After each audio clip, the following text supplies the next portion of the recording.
ایک بادشاہ کی عادت تھی کہ وہ بھیس بدل کر لوگوں کی خبر گیری کیا کرتا تھا۔ ایک دن وہ اپنے وزیر کے ساتھ شہر کے ایک کنارے پر پہنچا تو دیکھا ایک آدمی گرا پڑا ہے۔ قریب جا کر اسے ہاتھ لگایا، اسے ہلایا تو پتہ چلا کہ یہ شخص مر گیا ہے۔ افسوس کی بات تو یہ تھی کہ لوگ اس کے پاس سے تو گزر رہے تھے لیکن اس کی لاش کو اٹھانا کوئی بھی گوارا نہیں کر رہا تھا۔ بادشاہ نے لوگوں کو آواز دی، رات کا وقت تھا، لوگ بادشاہ کو پہچان نہ سکے۔ بادشاہ نے آواز دی، لوگوں اس کو کیوں نہیں اٹھاتے، یہ تو بیچارہ مر چکا ہے، یہ بیچارہ مرا پڑا ہے، یہ جانتے ہوئے بھی تم اسے ہاتھ لگانا گوارا نہیں کر رہے۔ لوگوں نے کہا یہ بڑا ہی گنہگار شخص تھا، بدکار تھا، سیاکار تھا، خطا کار تھا، اسی لیے ہم اسے نہیں اٹھا رہے۔ خیر بادشاہ اور وزیر نے یہ لاش اٹھائی، اس کے گھر لے گئے۔ بیوی نے جیسے ہی خامد کی لاش دیکھی تو خون کے آنسو رونے لگ گئی، رو کر کہنے لگی، ہائے میں گواہی دیتی ہوں کہ میرا خامد اللہ کا ولی تھا، اللہ کا محبوب تھا۔ بادشاہ اور اس کا وزیر بھی ساتھ میں کھڑا اس کا رونا سن رہا تھا۔ بادشاہ کو اس بات پر بڑا ہی تعجب ہوا کہ یہ تو زانی شخص تھا، اللہ کا ولی کیسے بن گیا؟ لوگ اس کے گناہوں کی گواہی دے رہے تھے جبکہ اس کی بیوی کہتی ہے میرا شوہر اللہ کا ولی تھا، اللہ کا ولی کیسے بن گیا؟ بادشاہ نے کہا مائی ایک بات تو بتا، لوگ تو تیرے اس مرے ہوئے خامد کو برا بھلا کہہ رہے تھے اور تم کہہ رہی ہو کہ میرا خامد اللہ کا ولی تھا، یہ کیسے؟ بیوی نے کہا مجھے بھی لوگوں سے بس یہی توقع تھی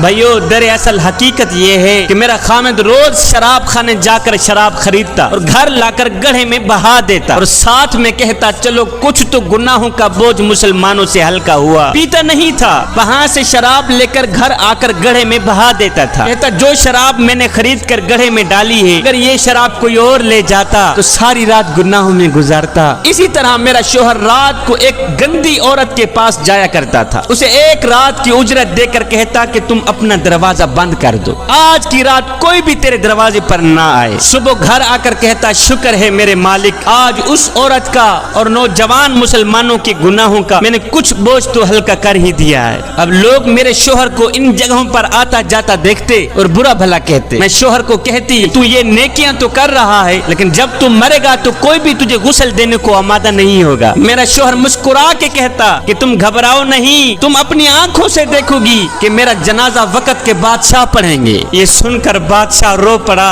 کہنے لگا مائی میں نے بھیس بدلا ہوا ہے، دراصل میں خود ہی بادشاہ ہوں، صبح انشاءاللہ ہم خود تیرے شوہر کو غسل دیں گے، علماء اولیاء اس کا جنازہ پڑھیں گے اور پڑھنے والے بادشاہ ہوں گے۔ نیک نے نیک سمجھا، بد نے بد جانا مجھے، جس کا جیسا ظرف تھا اتنا ہی پہچانا مجھے۔